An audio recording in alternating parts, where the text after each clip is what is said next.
In today's video, I'm going to teach you how to add company logo. By the end, you'll know exactly where to go, what to upload, and how to make sure your logo looks clean and professional across your account.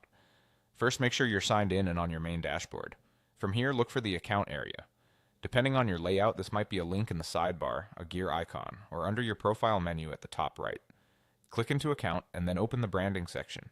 This is where all visual identity settings live, and it's the place you'll use to add or update your company logo.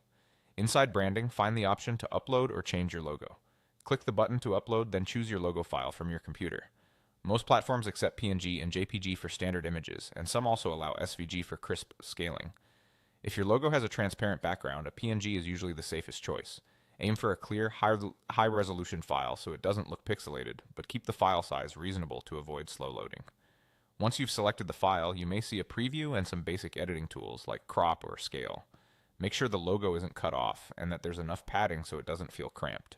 If your brand mark is very light or very dark, preview it against both light and dark backgrounds if that option is available.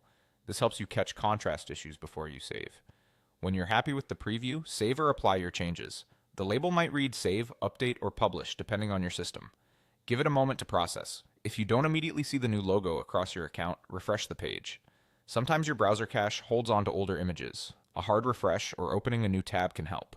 If your organization has multiple workspaces or environments, confirm you're updating the correct one and repeat the same branding step there if needed. If you run into an error during upload, double-check that your file type and size meet the system's requirements. Simplifying the file name and removing special characters can also help. And if the logo appears blurry, try uploading a higher resolution version with a similar aspect ratio. That's it. By navigating to Account, opening the Branding section, and uploading your logo, you've aligned your account with your company's visual identity. Your users will now see a consistent, professional brand presence wherever the logo appears.